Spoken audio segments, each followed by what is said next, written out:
السلام علیکم، پہلے یہ ویڈیو دیکھیں۔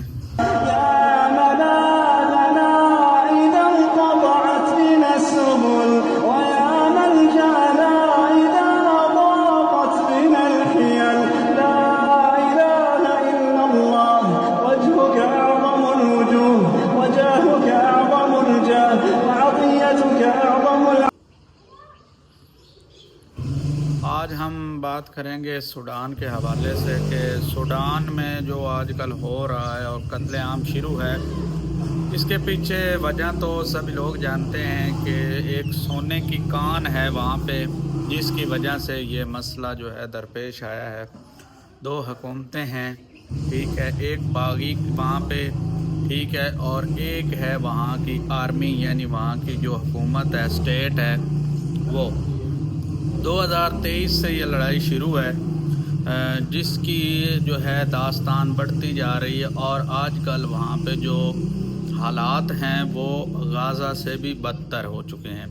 وہاں پہ جو باغی ہیں وہ لوگوں کا قتل عام کر رہے ہیں، زنا کاری ہو رہی ہے، لڑکیوں کو جو ہے پکڑ کے جو ہے باغی کے ہتھے چڑھے یا پھر ملٹری کے ہتھے چڑھے، وہ ان کا جو ہے وہاں پہ بہت صورتحال گمبھیر ہے، ٹھیک ہے۔ جیسے کہ ویڈیو میں دیکھی جا رہی ہے تو وہاں پہ سوشل میڈیا بند ہے وہاں پہ، ٹھیک ہے، اتنی ویڈیوز زیادہ ابھی تک نہیں آئی۔ تو اس کا حل کیا ہو سکتا ہے؟ اس کا حل یہ جس طرح ہمارے پاکستان میں چل رہا ہے کہ جیسے بلوچستان میں اور ہماری آرمی، ٹھیک ہے، وہاں پہ جتنے بھی ہیں وہ اسپوک پرسن ہیں، باغی ہیں، ٹھیک ہے، اسی طرح جو ہے اسٹیٹ کے ساتھ ان کی لڑائی ہے، اور یہ جو شروع ہو جاتی ہے لڑائی تو یہ نہ ختم ہونے والی لڑائی ہوتی ہے، ٹھیک ہے۔ اس کے اندر جس طرح سرد جنگ کہتے ہیں کہ سرد جنگ کا مطلب ہوتا ہے کہ لمبے عرصے تک اس کا کوئی وجود نہیں ہوتا اور وہ ملک کو کھوکھلا کرتی رہتی ہے، نقصان پہنچاتی رہتی ہے۔ اسی طرح یہ بھی باغی اور اسٹیٹ کی جنگ بھی ایک سرد جنگ ہوتی ہے۔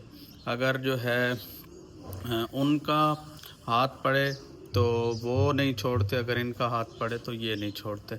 تو فی الحال تو دعا ہی کی جا سکتی ہے، کیونکہ جو علماء کرام ہیں دنیا میں انٹرنیشنلی یا جو ہے وہاں پہ نیشنلی، تو وہ تو آپ کو علماء کے آج کے حالات کا پتہ ہے کہ علماء کیا کرتے ہیں، ٹھیک ہے۔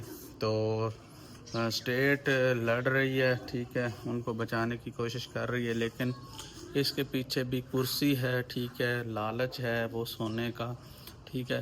تو اللہ ہی رحم کر سکتا ہے۔ باقی جو ہے چینل کو لائک شیئر سبسکرائب کریں، اس طرح کی مزید انفارمیٹیو ویڈیوز، انفارمیشن، خبر آپ تک پہنچتی رہے گی۔ تو آج کے لیے اتنا ہی، اپنا بہت سارا خیال رکھیں، اللہ حافظ۔